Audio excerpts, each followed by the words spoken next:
Article 2. Whether God loves all things? Objection 1. It seems that God does not love all things. For according to Dionysius, love places the lover outside himself and causes him to pass, as it were, into the object of his love. But it is not admissible to say that God is placed outside of himself and passes into other things. Therefore, it is inadmissible to say that God loves things other than himself. Objection 2. Further, the love of God is eternal, but things apart from God are not from eternity, except in God. Therefore, God does not love anything, except as it exists in himself. But as existing in him, it is no other than himself. Therefore, God does not love things other than himself. Objection 3. Further, love is twofold, the love namely of desire and the love of friendship. Now, God does not love irrational creatures with the love of desire, since he needs no creature outside himself, nor with the love of friendship, since there can be no friendship with irrational creatures, as the philosopher shows. Therefore, God does not love all things. Objection 4. Further, it is written, Psalm 5:7, Thou hatest all the workers of iniquity. Now nothing is at the same time hated and loved. Therefore, God does not love all things. On the contrary, it is said, Wisdom 11:25, Thou lovest all things that are, and hatest none of the things which thou hast made. I answer that, God loves all existing things. For all existing things, insofar as they exist, are good, since the existence of a thing is itself a good, and likewise whatever perfection it possesses. Now it has been shown above, question 19, article 4, that God's will is the cause of all things. It must needs be, therefore, that a thing has existence, or any kind of good, only inasmuch as it is willed by God. To every existing thing, then, God wills some good. Hence, since to love anything is nothing else than to will good to that thing, it is manifest that God loves everything that exists, yet not as we love.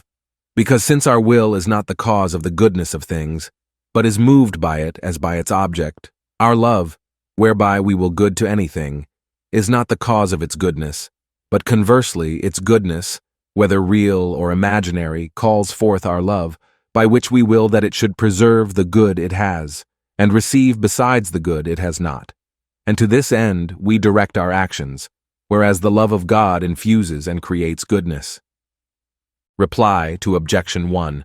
A lover is placed outside himself, and made to pass into the object of his love, inasmuch as he wills good to the beloved, and works for that good by his providence, even as he works for his own.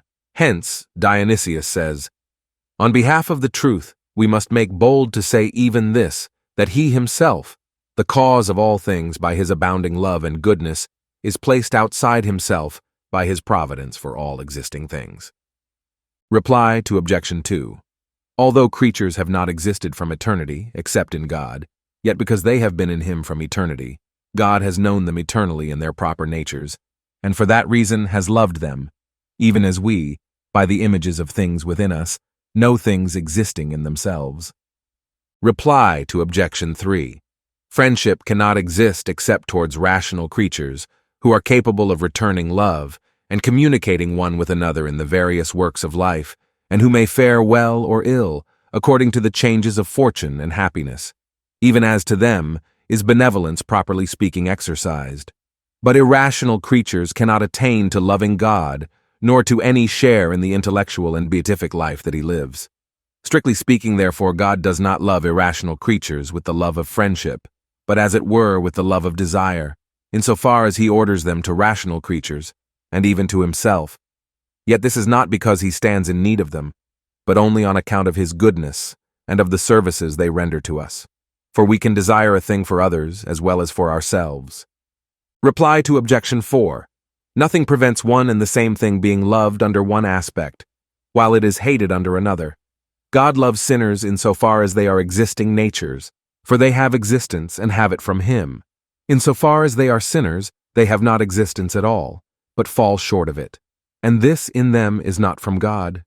Hence, under this aspect, they are hated by him.